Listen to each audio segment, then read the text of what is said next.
Greetings and welcome to the UFC 301 Picks podcast. As always, I'm your host, Luca Fury, joined this time by Liam Heslin. We're going to be breaking down the main card and maybe giving some thoughts on the prelims as well. Of course, since we are live streaming, we encourage you guys to contribute, whether you're asking questions or just making comments. We'll put them up on the screen.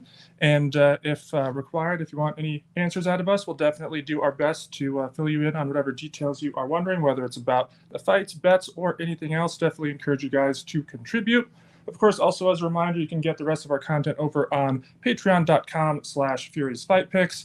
All the official bets are up there from multiple handicappers. Also have a bunch of other content such as fight breakdowns, videos, podcasts, etc., etc. So with that aside, let's get to the actual fight breakdowns here. Starting first with the main event, we have Alexandre Pantoja taking on Steve Erceg. Pantoja the favorite at -180. Erceg plus 150 as the underdog. Start first with you, Liam. Yeah, I mean, it's understandable why Pantoja is the favorite here. He's the champion. He's coming in off of a few impressive title wins. He's done great in the division overall. He's got more experience. He's got more longevity.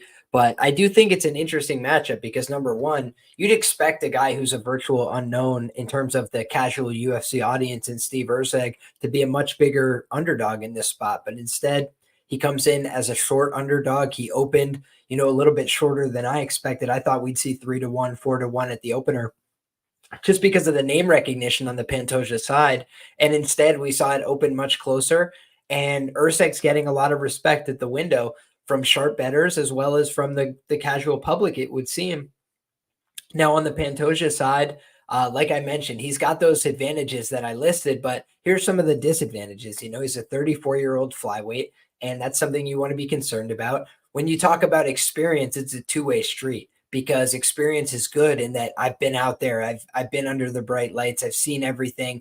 I fought the toughest guys, but it's also bad because I've been hit cleanly by the best strikers, fighters in the world, a million times. And I think that when you're looking at a guy like Erceg, he's been buzzed. He's been hurt in some of these fights, but the recoverability has been on point. Pantoja has been known for having a rock chin and being unfinishable, right? But when you look at the data set, it's only more likely each and every time he goes out there that eventually he will get finished just because of the style that he fights, the chaos that he puts himself into, and the quality of guys he's going to be fighting at the title level. He was in dangerous situations against Askar Askarov, and Askarov's known mostly for his wrestling. He was landing big strikes in the second and third round in that fight, and that's why Pantoja ended up losing the fight overall, including the wrestling pace. So I think that when you look at a guy like Erceg, he's not as quality in the jiu-jitsu as a guy like Pantoja, but the reason he has so many submissions on his record is he's got clean boxing, he's got good finishing instincts, and he drops people, hurts them, and then latches onto their neck and uses his ability to float, pass on top. He is a comfortable enough grappler, but I think in this fight, his goal should be sprawl, brawl, don't get hit on the chin, and try and win this fight at distance, because I think at distance, Pantoja is still a difficult guy to beat, but he's mostly a guy who's going to load up on power strikes, throw a handful of blitzing combinations, and then try and catch his breath and look for his spots to recover in between. And I think that Erceg will have opportunities to land shots on the feet for as long as the fight is upright. The danger for me is looking back at some of the tape, the Alessandro Costa fight. There were some near back take situations where Costa kind of rushed it for the submission. We know Pantoja is very positionally responsible, so he could hold on to the position there potentially and get his own spots. But we've seen Moreno take his back. We've seen, Pantoja get hurt and wobbled a little bit in some of these recent fights. But like I said, he bit down on the mouthpiece, found a way to dig through it. And I think he's got a lot of championship motivation coming back to Rio. But Erceg's another guy who's got a lot of motivation. He's a young, hungry guy on the come up, and he hasn't had all those wars. So I think that it's an interesting fight. If I had gotten over 2-1 on the Erceg side, I might have been tempted, but now I think this fight is probably lined appropriately. I burnt some money before trying to fade Pantoja at this price tag. I do think he is a guy that can lose the belt. I think he's exploitable. I think the flyweight division has a lot of parity, but I also think he's got elite back takes. He does have some power in his hands. He's not easy to get out of there. So all those things are good attributes. But at 34, I just feel like the bottom's going to fall out on Pantoja soon. He comes from a great gym and American Top Team, but great things don't last forever. We've seen, the 35 and under stat looms large in these smaller weight divisions. And I think that this is another potential example of where, a guy that, maybe if Pantoja was 32 years of age, he could have beat this guy. Maybe he slows down just enough and Urseg rises to the occasion just enough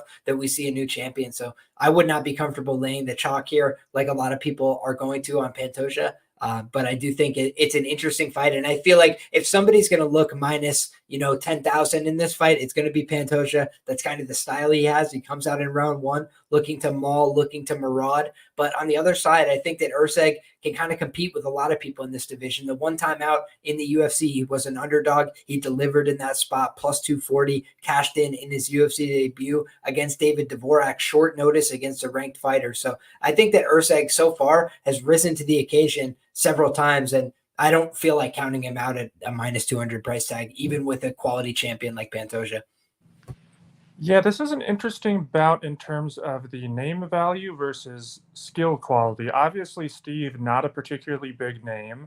He obviously has some wins in the UFC, but he's not even close to a household name, let alone someone people, in terms of casuals, really be familiar with. So I'm actually surprised, based on how unknown he is, that the line is not steeper for Pantoja. Not that I think it actually should be steeper, though. I thought this was actually going to be a fight where maybe Pantoja was a steep favorite, and then we're going, like you mentioned, hey, maybe actually play the dog who's underrated and unknown here. But they didn't do that. They gave actually a pretty low price on Pantoja. So hard to find value in this one in terms of the money line. I do expect Pantoja to be the more likely winner here.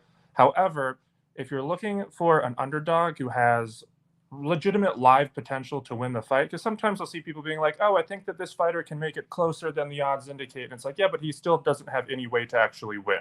He could go out there and lose a competitive 30-27. Awesome. Congrats. Like, doesn't mean anything. You want to find an underdog who actually has a path to victory. Same thing if you're betting a favorite. You want to be careful that their opponent doesn't have a very clear path to victory. In this case, Steve does have a clear path to victory. Obviously, he's the inferior grappler. On paper, he's probably the inferior overall wrestler, takedown artist, takedown defender. But in terms of the striking, he does have on paper the better boxing ability. Pantoja's been hurt before. We've seen Pantoja rocked. He does, as you mentioned, Liam, he bites it on the mouthpiece. He fights through adversity well. That is true. However, when he gets hurt, he basically just starts flailing about. He doesn't intelligently fight after he's rocked. Once he recovers, actually, he starts fighting smarter than while he's rocked. Sometimes you see fighters, they get hit, they play more defense, they start circling away. He just kind of starts swinging, starts putting his chin out in the air. It makes him even more prone to getting hit with a big shot. So my concern with him is, as you mentioned, he's shown good recovery in the past, but every time your chin gets dinked like that, it's closer and closer to getting actually cracked. And I do wonder when that time is actually going to be. And if he gets hurt here, again, going against a somewhat potent striker, that could be a concern. Also, speaking of the potent striking of Ursig, not to say that he's some Francis Ngannou of this division or something, but it is worth noting that Pantoja, while we have seen him hurt a bit in the past, he hasn't faced many big power hitters. He's been a lot of times going against volume guys. I mean, there's not really that many big hitters in this weight class to begin with.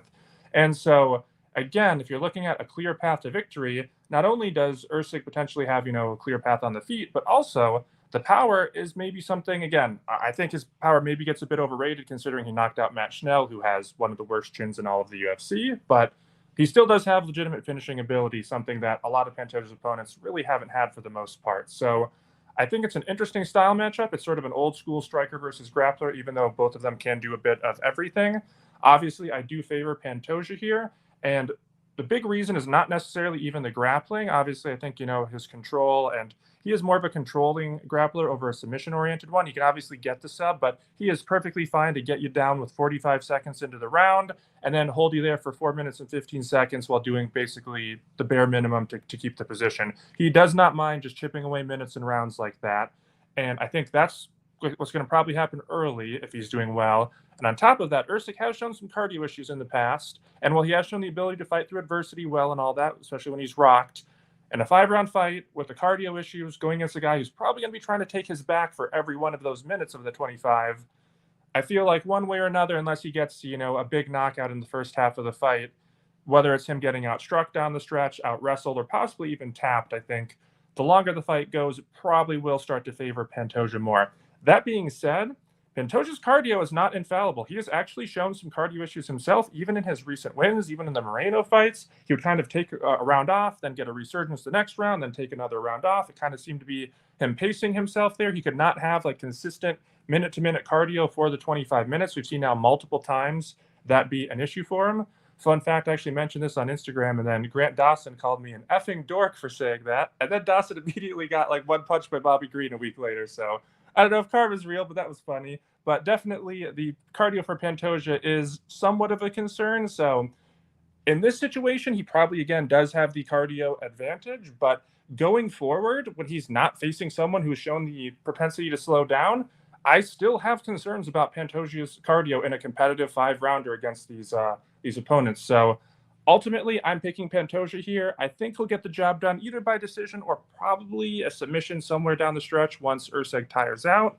But definitely one where I think Urseg is still it's a winnable fight for him. I don't want to say a live dog in the sense of that, I think it's a dog or pass, like a great spot. I do think it's dog or pass, emphasis more on the pass in this situation. But I know a lot of people I've seen just being like, whoa, why is Ursig even getting this fight? He has no chance. It's not that he has no chance. There is a path to him. So Pantoja is the pick, but not one with a supreme level of confidence. Of course, if you do want to find out what our exact bets are for this card and more, this LFA going on right now as we're recording this, check it all out again over at patreon.com/FuriesFightPicks. Liam, you already have some bets up for the card. I'm sure you're going to be adding more. What are your thoughts overall on this card from a betting perspective? Yeah, unfortunately, one of my favorite betting spots was on the fight that got canceled this morning after the weigh-in. A lot of people were steaming out the side that I liked after the fight got canceled. Unfortunately, but it is what it is. I still have some spots that I like, and what I've been doing this week is the props opened a little bit later, so I'm kind of letting the market materialize in terms of the props across the board. So I have a little bit of time to see money come in and get a little bit of price comparison going. But yeah, overall, I'm feeling excited about the card and I like the fights. I think that we've got a lot of fun prospects on the come up. So it's a great spot, to look for value and a lot of huge, really steamed out favorites. And hopefully we can find a parlay buster among them. Yeah, definitely not the most potential in terms of the main card. I have a bunch of very steep favorites who are not even that reliable, so not even the best parlay material. If you're playing the main card, probably want to be looking more at over-unders or props, but the prelims are probably going to be where the most of the potential in terms of money line value would be, just given the nature of the main card lines there. Rick Hicks asked, any thoughts on Aldo and the likely PED help in his return fight with the USADA replacement? I'm sure both of us have some thoughts on this. We're about to get into that fight, but before we do, any thoughts on the potential for post USADA, Aldo? I believe in miracles.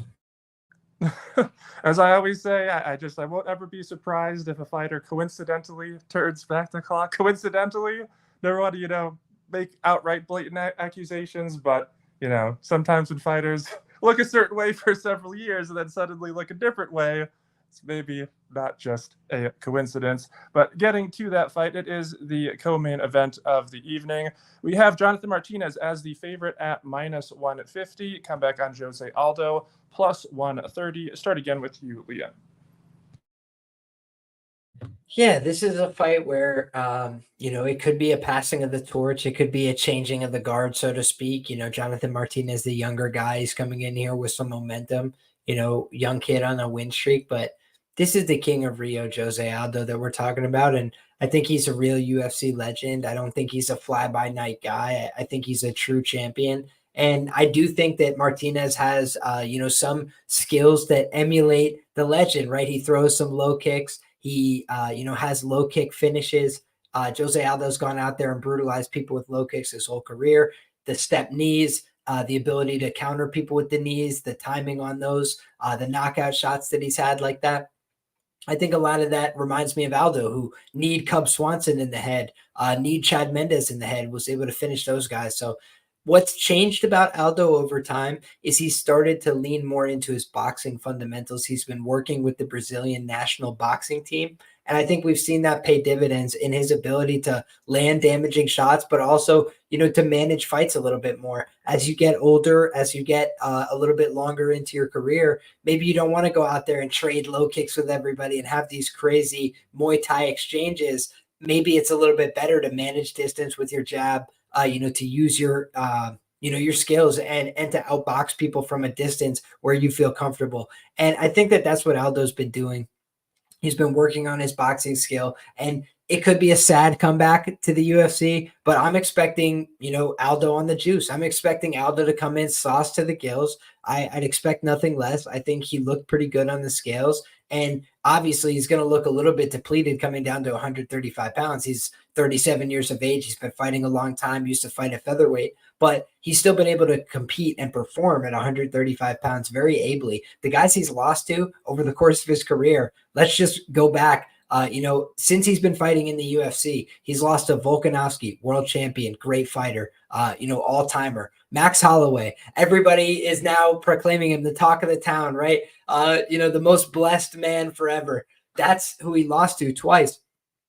Conor McGregor at the peak of his powers when his, aura was absolutely invincible. I think that there's, some context that needs to be given with Jose Aldo, and his most recent loss, of course, is to Merab Dvalishvili, the most qualified number one contender perhaps in the UFC. And when I'm looking at that fight, did Aldo get beat up? Did he get embarrassed? Did he get, thrown out of the octagon? No, he got pushed against the fence, and it was kind of a nothing burger of a fight. And I think that Aldo can still compete at this level is the bottom line. And I think that Martinez, while a good fighter and while a tricky, awkward guy for a lot of people's style, I think the one gap in his game, the one place he's always been vulnerable is in the boxing department. And you look no further than the Davey Grant fight where he was having some success. He was landing his own shots. He was landing some punches and some kicks. But eventually, when they got into heated exchanges in the pocket and they started to exchange hands, Davey Grant was more willing to throw and he was more dangerous with his shots, and he was able to put him down and put him down badly. He was a minus 300 favorite in that spot. So now I'm seeing him again at a minus 160, minus 170. And I'm thinking to myself, man, Jose Aldo could definitely turn back the clock here post USADA. He could take the OSP special and come out here and throw a little bit more in terms of the significant strikes. I do think he might have a little bit of confidence against this young man who wanted to press his head into his head and, kind of get a little bit of that energy going early in the fight week. I think Aldo could have one more vet lesson in him. The King of Rio in his backyard, Rio de Janeiro. I think that more than anybody else on the card, the crowd is probably going to rally behind the legend here, Jose Aldo. And I do think he's got knockout power in his hands. I don't think, they always say the expression, right? Knockout power is the last thing to go. And I do think he's got knockout power. He's got the ability to stop people with body shots and headshots. And on top of all that, I think the fight that gets forgotten, Luca, that's really important because I actually bet this one as well, is I bet Jose Aldo against Marlon Chito Vera. Right. And Chito Vera went on to have like his own, minor title run after this fight. But why did he lose that fight to Jose Aldo? Round one goes to the more technical guy. That's Jose Aldo, the guy who's more willing to throw in round one. Chito Vera is a very passive fighter in the first round. Round two, Chito Vera started to come on. He started to land some good shots. He started to be more aggressive. He started to come into his own. So by round three, what did Jose Aldo realize? I can't really stand with this kid right now. I need to take it to a realm where he's not comfortable. And he put a back body triangle in, and that was the end of the fight, Luca. Literally nothing else could happen. Chito was so frustrated. He was so mad. He's throwing punches over his back. He was frustrated looking at the ref, but Aldo just took his back like a veteran, held his back, and did it easily. So if Aldo's, flagging on gas and he's starting to cave to the leg kicks, is it going to be past him to just try and grab a hold of this kid, put a back body triangle in, and hold on to him for the rest of the fight? I don't really think that that's beyond his skill set. I do think Jose Aldo, one of the most underrated grapplers in the history of the UFC, just because he never chooses to use it, right? He goes out there and anti-grapples everybody. But if you watch the footage, I mean, the things he's done to great high-level wrestlers, Division I national runner-up Chad Mendes could hardly sniff a takedown in, 30 plus minutes of fighting. So I just think that when you look at this guy, Aldo's body of work, hard to disrespect him at an underdog price, plus 135. I've considered the click all week and haven't gotten there yet, but we'll see. I think it's a dog or pass situation. I think Martinez, good fighter, but he can fumble the bag. He's done it before. And I think this is the biggest fight of his career. It's in front of a massive crowd. He's been fighting in the apex and very low-key events. He's a low-key guy. He seems like he doesn't love media or attention. So he's going to have to stay very calm and within himself to win this fight. And I think that, the pressure might get to him. And I think Jose Aldo might get to him, man. He's a very skilled fighter. Yeah, this is one of those. I hate these types of matchups where it's like, well, it depends on which version of one of the fighters we get. If we get good Jose Aldo, he is the better fighter. I don't really think anybody can make a legitimate argument for why, at their best, Jonathan Martinez is better at really anything. I mean, if you're to say like what is like the most dangerous thing that he has, I guess it'd be the leg kicks. Obviously, as you mentioned, he has the leg kick stoppage. People always bring that up with him. But who's literally one of the best leg kick checkers in MMA history? It's Jose Aldo. Just a few years ago, people were going, "Oh my God, the calf kick! The calf kick! It's unstoppable. This has changed MMA offense forever. It will never be the same." And then Jose Aldo went and fought Pedro Munez and was like, "Hey, look, you just you lift up your leg and you check them." And then everyone is like, "Oh, okay, I guess that's what we do. Never mind." And the calf kicks have been sort of a thing, but now they're just like a jab. You see them once in a while. They're not going out there and just destroying everybody. So Jose Aldo, he has shown that even when other people can't figure out how to check leg kicks, he can. So he definitely has thrown less himself. He used to be one of the more prolific leg kickers back in his WEC days. Look at his fight against Uriah Faber, for example. He just doesn't throw them anymore. It's been an issue for him in several fights now where there's been clear stylistic matchups like the Max Holloway one, a guy who doesn't really check leg kicks, and Jose refused to throw the leg kicks in either of them. So I don't expect Jose to throw many leg kicks, but in terms of checking them, he is one of the best at that. So I think you can probably count out the leg kick offense, at least for the most part here, from Martinez. Maybe Aldo goes in there, just held together by bubble gum and popsicle sticks. But I mean, again, assuming he's not completely washed, Jose Aldo should be able to check the leg kicks. In terms of the boxing ability, as you mentioned, he's been working on his boxing for several years now. He's really honed and refined that. He actually has stepped away from MMA to fight in boxing. Now, I didn't think he looked particularly great in those fights, but we'll see how he looks now in a post USADA era now in the UFC in 2024. Probably, again, maybe a reason why he suddenly decided to make his comeback now and not say handful of months ago. Just wondering. But in terms of the weigh-in, I did not see any signs of improved supplementation from Jose Aldo. In fact, I thought this was by far the worst this man has ever looked in his entire career. He looked skinny. He looked drained. He just did not look in a variety of ways like he ever has before. I mean, you go back to some of the bad weight cuts where he still looked kind of skinny and sucked out. It wasn't like this. This was like, ooh, this was a rough one. So in terms of him potentially being washed, I mean, maybe that is the case. But if we actually get any kind of decent form of Aldo, he's a better boxer. He's a better kickboxer. He's faster, more explosive, more finishing power. He's definitely the better overall grappler. He actually has a very, very underrated ground game when we have seen it in action. Offensively, he's actually very potent. So in terms of who is the better fighter, who is more skilled, it is Jose Aldo. And also, yes, as you mentioned, he did lose to Merab. Merab is definitely the number one contender. Very well could be the champion in the near future here. And Jose Aldo put on one of the best performances in terms of the fighters who have lost to Merab. He rocked him at one point. And aside from that, he basically just got fence pushed. It's not like Merab was taking him down at will. And that fight was at altitude where everyone, including absolute cardio machines, were gassing in like 4 minutes. Jose Aldo actually put up a great fight there, showed good cardio for the duration, and good defense and resilience throughout. And again, actually rocked Merab at one point. So did he lose the fight? Yes, but it was a close fight. It wasn't like he got slaughtered or smashed or anything like that. And again, look who it was against and look what Merab has done to other fighters. So if we get that version of Jose Aldo, the same one who fought Merab a couple of years ago, I think Jose Aldo goes out there and wins this fight. Maybe not super easily. It might be competitive because Martinez does fight at a higher pace than him. That's one thing he does have going for him. But if we get decent Jose Aldo, I think he can box him up. He can potentially get the kicks going. He could get the takedowns going, the grappling. And obviously it's in Rio. The crowd's going to be obviously on his side. If there's any biased judging, it'll be on his side as well. Again, it just comes down to which version of Jose Aldo.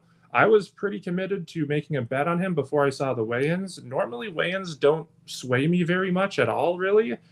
Oh, man, this one was a really bad one. Like, I can't stress it enough. He looked atrocious at the weigh-ins. And I'm not talking about the face-offs. I'm talking about the actual weigh-in. It was ghastly, ghoulish stuff. So I still got to go back and reconsider now if I actually want to lay my money on him. I was much more confident in him before seeing that. And again, the big question mark is which version of Jose Aldo. If we now have indications that it's not a great version of him, Well, that kind of worries me. So as of now, he's still going to be my prediction, though. I will go with a decision.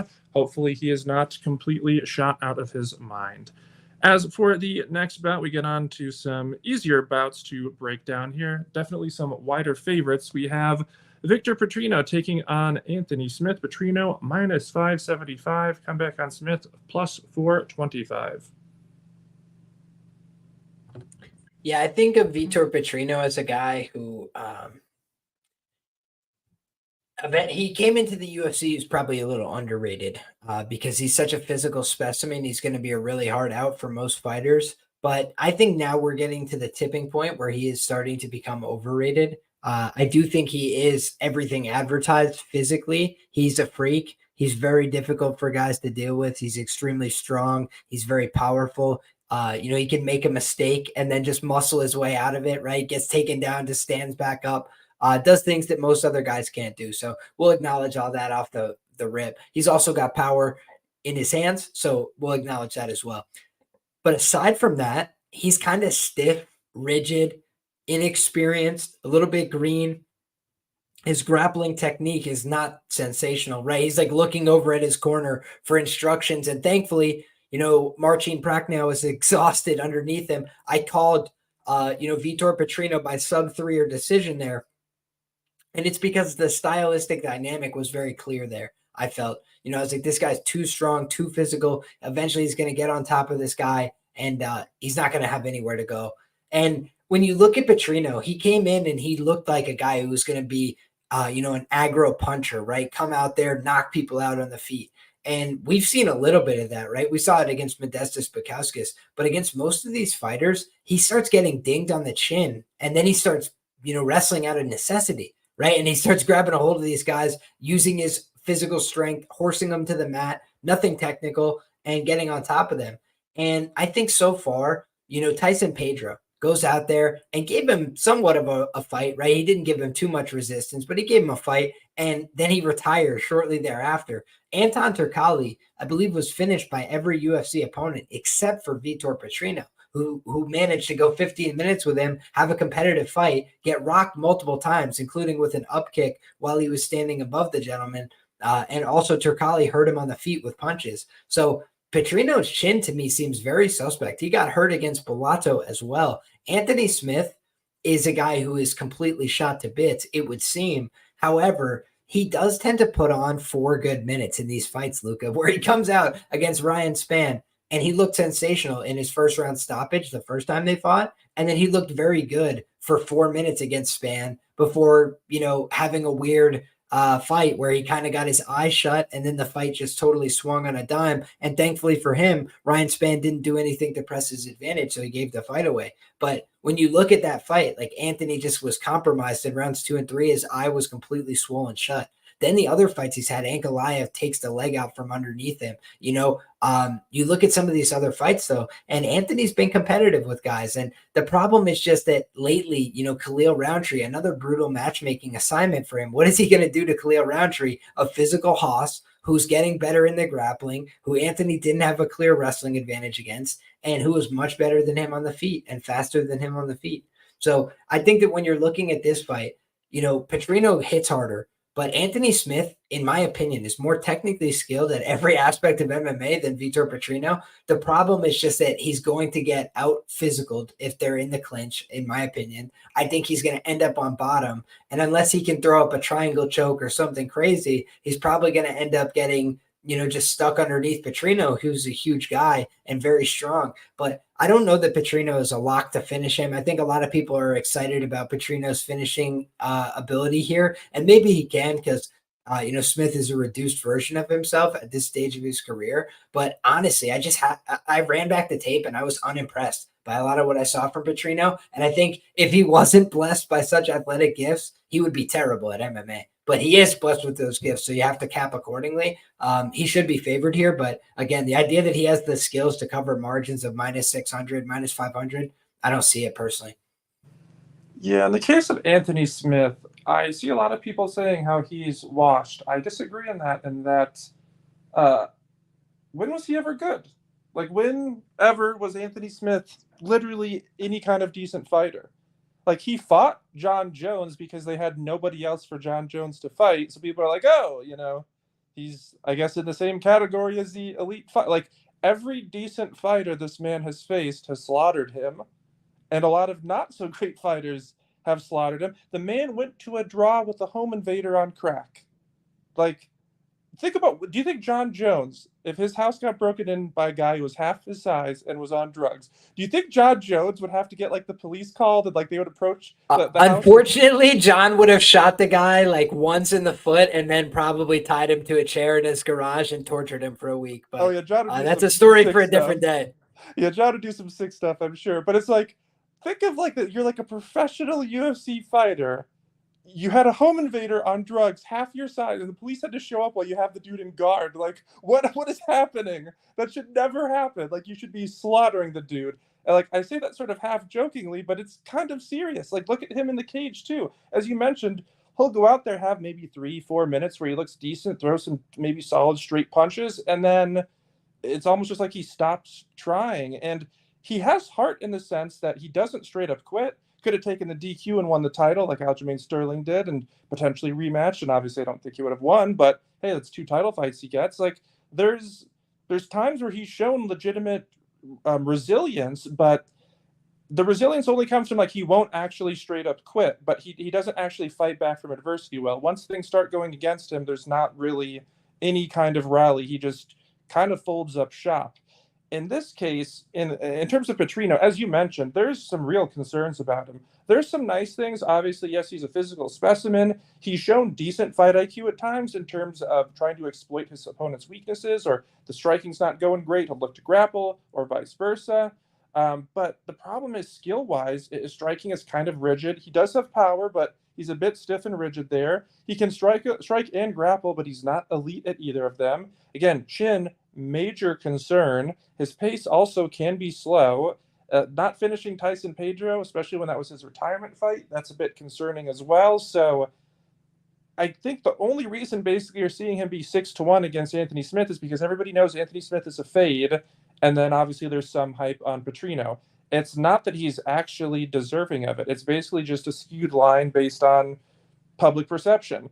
That being said, am I rushing to the window to bet on Anthony Smith? I mean, that's a pretty hard thing to get myself to do, but in terms of a betting perspective, it's absolutely dog or pass. I mean, if Victor goes out and wins, it could very easily be like a 2-minute just curb stomping knockout. Like it could absolutely be that, don't get me wrong, but this could also be one of the close, sweaty ones where it's 29-28 decision where he gets rocked, has to survive a bit, doesn't do so great for a round or round and a half, eventually he's able to sneak it out, and it's like, okay, you won your bet, but do you feel good laying 6-1? So, talking about earlier, if you're looking at betting underdogs, you want them to have, generally a real path to victory. The path to victory here for Smith is we know that Petrino has a bad chin and suspect cardio. So if we're talking about paths to victory, that's basically gives almost any opponent a path to victory against him. So laying 6-1, even against a reanimated corpse like Anthony Smith, not something I'm particularly interested in. If anything, it's dog or pass. But again, emphasis more on the pass here. As for the next fight, washed as he is, I just wanted to say real quick, if you don't mind, for as washed as he is, so to speak, he hasn't lost a fight via first round knockout since 2011. So like a lot of people just seem like so bullish on Petrino's going to go out there and kill this guy in the first round. And it's like, historically, that's just never happened. And like, he was even willing to take an ass whooping from Khalil Roundtree that was kind of hard to watch. So maybe that was the last that he had to give in terms of like taking a whooping, but I don't know. Anthony Smith didn't get the nickname Lionheart because he goes out soft. I think the over is a little interesting as well. Yeah, I would agree with that. And if you look at Anthony Smith's record, his losses, he's been finished a ton of times. And there was a point in time where I think it was like almost every one of his fights, except maybe like one, ended in a finish, something like that. It was something super close to that. And he actually has gone to some unexpected decisions in some recent years, even some overs in fights that have still gone to end inside the distance. So I definitely think that it was a very, very known trend for a long time with him. He is an absolute kill or be killed type of fighter. But now it seems like it's kind of changed a bit in terms of results, but maybe the odds makers and fans haven't quite caught on. So I think you are maybe onto something potentially there in terms of the fight going longer than expected. That being said, again, Petrino, I mean, his most likely path to victory probably is a pretty early curb stomping. But As for the next bout, we have another huge favorite who's maybe not the most trustworthy, as Michel Pereira takes on Ihor Potieria. As for Michel, he is a 6-1 favorite here again, minus 625 to be exact. Come back on Ihor, plus 455. Start first with you, Liam. What are your thoughts on the dog's chances in this one? Yeah, I don't think of Michelle Pereira and minus 600 as ever going together in the same sentence, honestly. And It's the kind of reason, like Petrino, where it's just like almost no one should he be 6-1 against.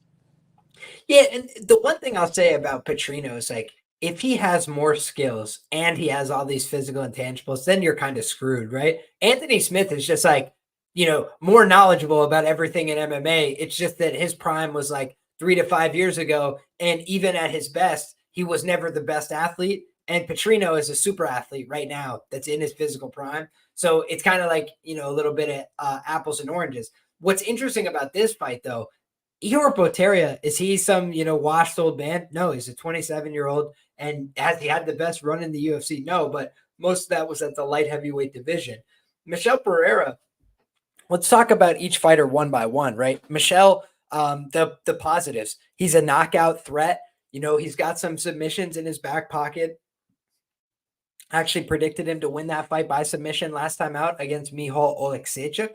And the reason being is Michal Oleksiejczuk is a zero grappler and he's tiny. And Michel Pereira has opportunistic submissions, as he showed against Salim Imadaev, but he's also huge, right? Relative to most of his opponents. And what's so fascinating here is Ihor Potieria is actually going to be the biggest opponent he's ever fought in his career, as far as I know, but certainly the biggest opponent he's fought in the UFC. This is the first opponent who's going to be taller than him inside the octagon, according to UFC stats. When you look at the reach advantage, that's also going to go to Potieria. So he's the younger guy, he's the taller guy, he's got a longer reach, and he spent most of his time in the UFC cutting his teeth in the light heavyweight division. So what I've seen from Pereira is that he can make boneheaded decisions. He's been disqualified in a UFC fight as a favorite against Diego Sanchez. One of the last guys to give Diego Sanchez a win in professional MMA.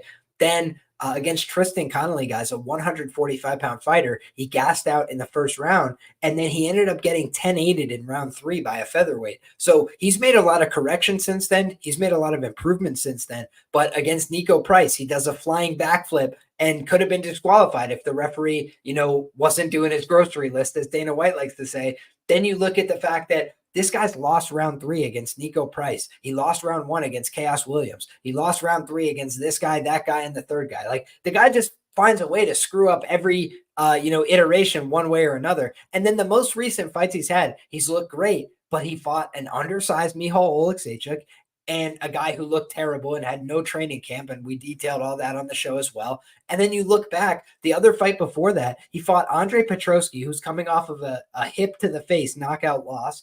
And Petroski, the fight, before that, he accepted it on short notice, and his own teammates were saying, like, man, this is probably not a good idea for Andre. I thought Andre could go out there and compete with him. I thought a lot of guys could go out there and compete with Michel Pereira. So maybe I've just underrated this guy, and maybe I'm doing it again. Maybe he should be minus 600. But the truth is, his average odds in the UFC is minus 149. His average odds overall in his career as a favorite in the UFC is minus 170. So now what made him minus 600 here? That Potieria now made weight for the first time at 185, that he's getting his second run in a division where he's 1-0 so far and beat a guy that was, favored to beat him last time in Robert Rychek. I don't know, man. It just seems to me like Potieria doesn't get any respect. And the truth is, if you run back the tape on this guy, Bellato is a guy that, almost knocked out Petrino when they fought on the Contender Series, right? It was the second time they fought. It was a clear setup fight where Petrino knocked him out once. They're like, here, Bellato, come here and get knocked out again. And Bellato almost flipped the script on them. He rocked Petrino. He took Petrino's back. So the same reasons I'm talking about Petrino being vulnerable, Bellato then goes out there against, Potieria. And what happened against Potieria? Potieria rocked him multiple times in that fight. Potieria had him, basically, if they weren't fighting with Poteria's back to the fence, I think there was a couple times we might have seen a face plant, and what I thought was impressive is that Poteria dropped him, landed a ton of impressive ground and pound. The referee gave a very, very long leash to Bellato. So Bellato, with a deformed face, with complete abnormalities to his head, neck, and chest, was able to survive, rally, eventually stand back up, get on top, and he was the much bigger man. So when he was on top, he looked like the much bigger man, and he was able to ground and pound a tired Ihor Poteria out of there. When you look at Ihor Poteria, he was undersized at light heavyweight, but competing with a lot of his opponents, scrapping, going out there, making it a fight, win some, lose some. And now he says, I feel a lot more confident at 185. My conditioning, my cardio is better at 185. We saw that against Burchak. What was his best round in the fight? It was round 3 against Burchak where he almost knocked him out, where he hurt him very badly. He dropped him. He's got a 4-to-1 knockdown ratio coming from the light heavyweight division. And now we're giving him no chance to knock out Michel Pereira, who got knocked out by Dusko Todorovic on the regional scene. I mean, I just feel like Michel Pereira is a hit and miss fighter, definition of it. And he's done well lately, but I don't believe in this guy as a real title challenger. I don't believe in this guy as a real upstart. And to see him go from minus, 150 against short notice opponents, minus 170 against low level guys, to now he's minus 600 against a guy in Ihor Poteria who I think still has potential as a contender. Do I think he's the next guy? Do I think he's a top guy? Maybe not. But again, Pereira's kind of got to prove it to me. He's gone out there and fought to a split decision 3 fights ago with the ghost of Santiago Ponzinibbio. Now he's got a hungry 27-year-old from the Ukraine. And by the way, last thing I'll mention on this one, Luca, you know who came to Rio before and knocked out a Brazilian legend? Ihor Poteria, and he made it look easy. So I just think that in this spot, it's like, man, maybe he's going to feel the pressure of going out there to fight, Michel Pereira, but maybe he's going to go, man, I already knocked out Shogun. Like, who the hell is this guy? I'm going to go embarrass him. And by the way, he said in an interview that the reason he took the fight is he sparred with this guy at Extreme Couture, and he's confident he can beat him. So I don't know. Just seems to me like that does not make for minus 600 in my book. But, obviously Pereira's from Rio. He's got a lot to fight for. He's on a nice streak. He's got some momentum. So some positive things you could throw in his direction. But I think his reluctance to go to his grappling is something you've seen historically from him. And I think that if he's not going to grapple, it's going to be a very honest fight on the feet. So, yeah, another one where it is a dog or pass situation, I would say. More tempting on the dog in this one, but for me personally, still not one I'm particularly tempted by. Again, though, I can't see a justification for laying the 6-1 on Michel here. Sure, maybe he goes out there, gets the job done. Maybe even it makes it look easy, but are you really going to feel proud and great about laying 6-1 on that and feel like there was a lot of value? Like, think of what has to happen in a fight for 6-1 to feel like a nice, safe, worthy bet. He has to either go out there and completely dominate pillar to post, like 30-27, 30-26 type stuff, or get an easy finish. When does Michel ever do that? Like, he's basically never does that. Like, even his impressive victories have moments where he's doing something completely boneheaded, getting into bad positions. He's constantly trying to backflip into fighters' guards. It's something he's done in the UFC and before it, all throughout his career, where if he's successful, he basically lands with them taking his back. Like, it's the dumbest thing ever. It's like you can't land on their head. That's an illegal kick then at that point, because they're down when they're laying on their back and guard. Like, so he's trying to land with both feet on like each foot on the side of their ribs, which means they could just basically pull him down and take his back. Like, there's not even a reason for why he does the weird flips and the jumping off the cage. It's wasted energy. He's dancing as he goes to the cage, yet he's had cardio issues and slowed down and gassed in fights and lost because of it. It's just like we talked about with Petrino. It's like, look at the intangibles, look at the issues he has: the chin, the cardio, the pace, sometimes good fight IQ, but not always, sometimes kind of shaky fight IQ. Is that the type of guy you want to lay 6-1 on? Look at Michel. He has inconsistent performances, fight to fight, round to round, minute to minute. He makes some of the most boneheaded decisions you'll ever see, and he wastes energy despite being sometimes a gasser. It's like, does that scream lay 6-1, over 6-1 versus basically anybody? Again, do I think he's going to win the fight in terms of the percentages? Yes, he's the more likely winner. He's going to be my official prediction. But 6-1 is massive, especially by MMA standards. Like, how often do we see 8-1, 9-1, 10-1? When we see it, we're like, wow, this is an incredible squash match. Like, Do I think Michelle is the better overall fighter who should be favored? Yes, same thing for Petrino. But do I think this is an absolutely epic squash match where basically Ihor has effectively no chance? I don't think that's the case. Again, I think that Michelle is the overall better fighter. I think when you're looking at the skills, looking at the stylistic matchup, there's not any big area where Ihor stands out as like, oh yeah, he has this supreme advantage. But at the same time, Michelle, he might go out there and be doing well in the striking and then do something stupid to end up on his back and lose the round that way.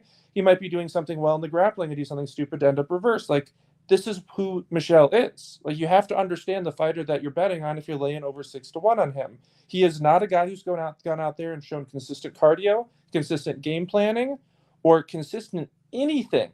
And when I'm looking to bet any kind of decent sized favorite, one of the most important aspects is consistency. Not only do I want to know that stylistically he has the advantages, but I want to know that he's going to consistently go out there and show those advantages. And while, yes, I agree Michelle has most of the advantages here, I agree he is the better overall fighter. I agree he's accomplished more, beat the better competition. He has the higher future as well. Yes, he checks all those boxes. He's also a guy who's gone out there, laid an egg as a big favorite before, has almost done it multiple other times. And even if you go back and watch his pre-UFC fights, this is a guy who constantly is towing the line between life or death in his fights, just doing stupid, stupid things. You can go back to some of his low-level garbage fights where he's almost getting himself into trouble, but because his opponents are so bad, he's able to get out of the bad positions he put himself in. That's not always going to happen, especially at the UFC level. So again, it's more of a devil's advocate breakdown. I'm not trying to make a case for why Ihor is the overall better fighter and should be favored. That's not what I'm saying. I think Michelle is overall better fighter. I think he should be favored and by a decent margin, but over 6-1, that's getting a little bit nutty. So I still think he's going to be the more likely winner here. So he'll be my official prediction. I'll probably go by a decision, but honestly, these two 6-1 favorites here, I would not be shocked if either of them laid an egg or if either of them went out there and went looked absolute gangbusters, top of the world, just looked like some of their best performances ever. Like, there is the potential for that as well, but you also have to understand the potential for each of them to lay an egg.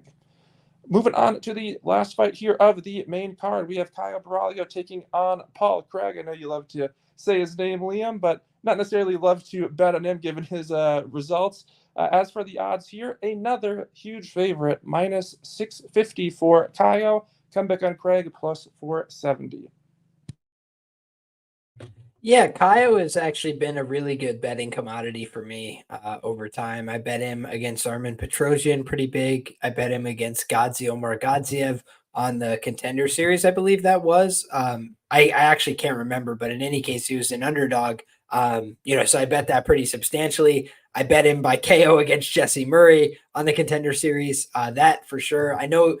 You know what? I actually think that Omar Gadziev fight must have been in the UFC because he fought on the Contender Series several times, but I think it was against Jesse Murray as well as Aaron Jeffrey. So he's fought pretty decent competition in the UFC. Abus Magomedov, a guy who Strickland basically got his title shot off beating. Then you look at some of the other guys, his finish over Michal Oleksiejczuk.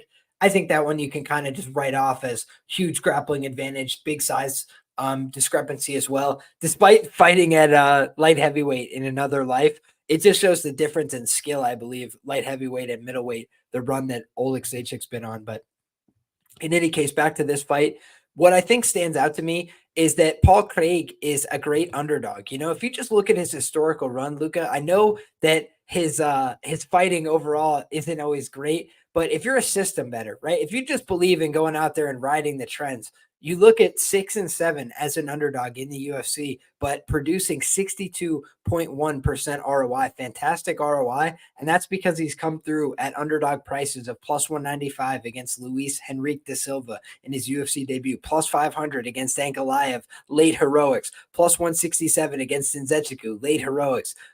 Plus 100 against Vinicius Moreira. That guy was terrible.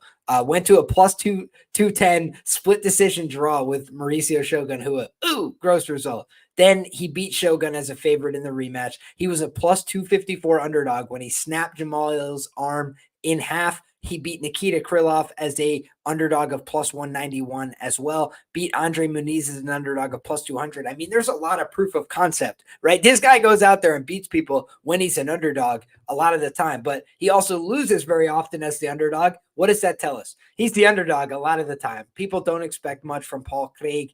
And I do think a few things, Luca. Number one, I thought he looked great on the scale, right? I thought he looked like he might be on steroids. I thought he looked like, he was intense. He was fired up, ready to be here. But I do think the problem could be the skill gap in terms of Caio Barajo is a risk manager. He does not go out there to go put on the most entertaining fight of the night. He's a fighting nerd. He's going to go out there and try and mitigate risk. I don't think he's going to want to exchange crazy with Paul Craig. I think he'll try and counter him with specific shots one at a time. But I think more often than not, he's going to try and get to the top position, past the guard of Craig, and dominate him from on top. And we've seen, Caio get to his backpack position, get to positions where he feels comfortable, ride people out, make them tired. And I think for Paul Craig, he's coming in with a lot of confidence. He's coming in with a lot of gusto and a lot of energy. And I think that we've seen guys like Brendan Allen go out there and cook that out of him. I think that's what Caio Barajo would be wise to do in this spot. Go out there, make Craig work at a high pace rate, make him miss,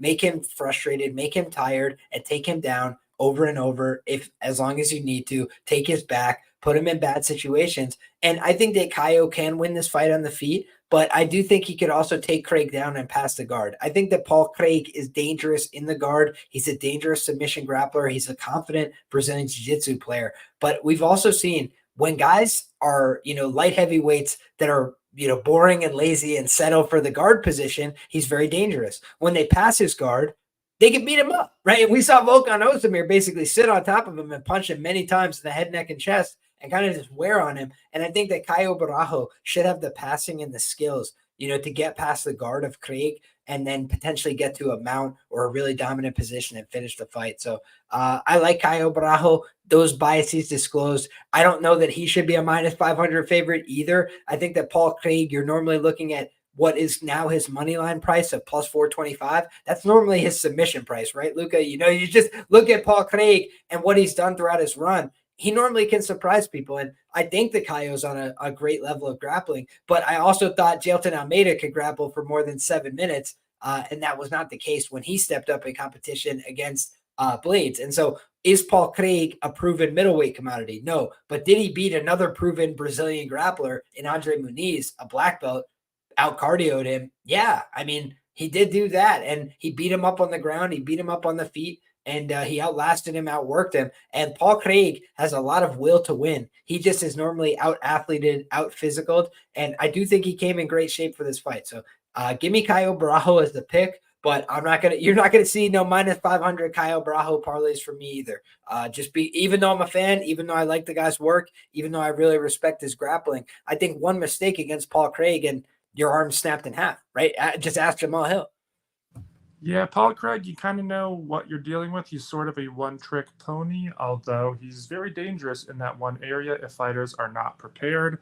I did a fight film. It's up now on Patreon, again, patreon.com/Fury's Fight Picks, actually breaking down the grappling game of Paul Craig. And if you look at his submissions or really anything he does with the grappling, it almost always comes from the exact same position and maneuver. He goes for the clinch standing.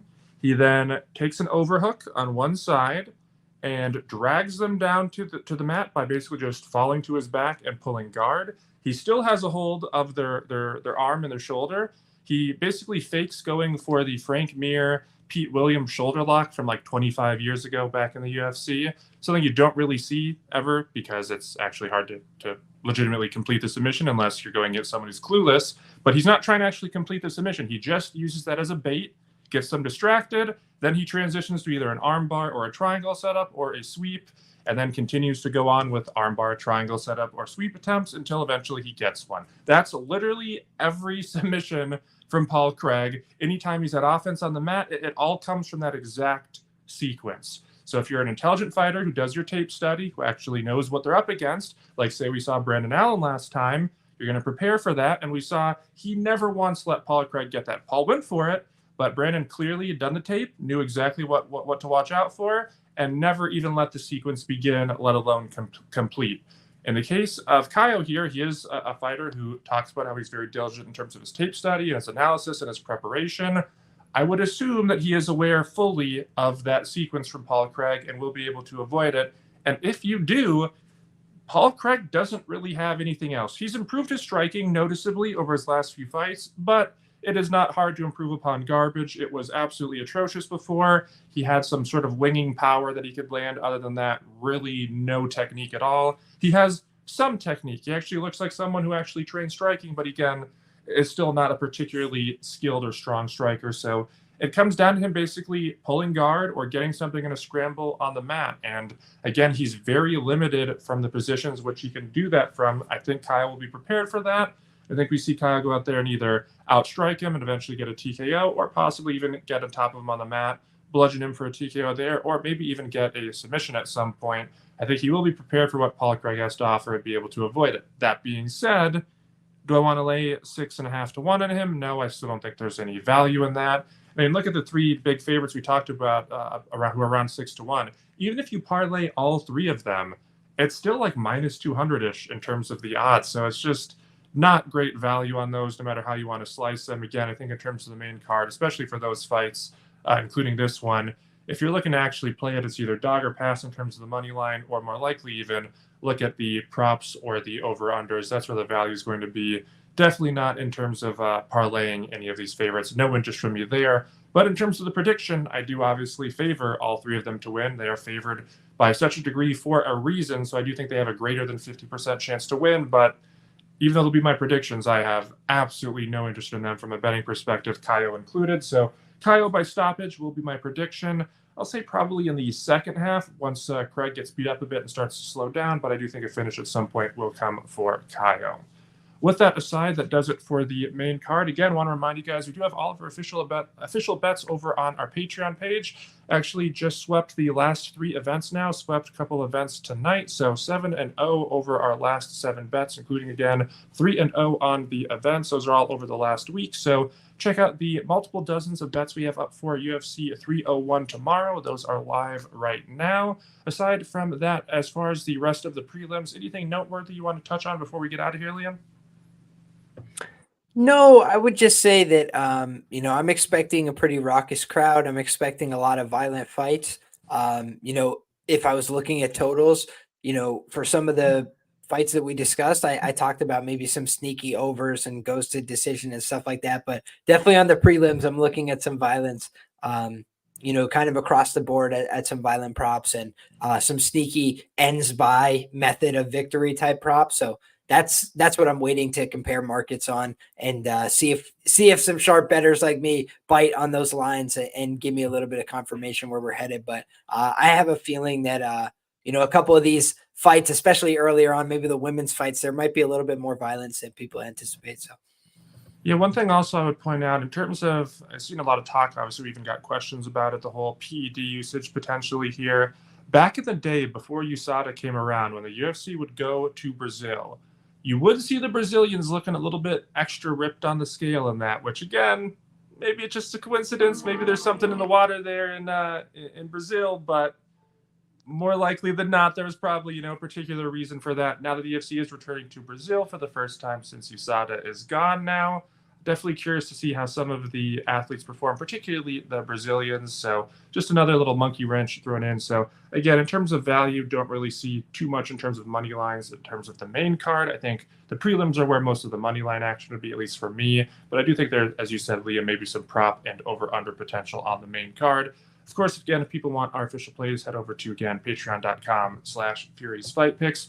Other than that, that will do it for this episode of the pod. There's some more content up now on the page, including some more content by Liam, including tape study notes, stats, trends, comparisons, write-ups, all that goodness. We'll also be back for a post-fight podcast live streaming following UFC 301 tomorrow, so be on the lookout for that as well. Other than that, we'll be getting out of here now. For Liam, I'm Luca Fury. Good luck on all of your bets this weekend. Until next time, thank you for watching.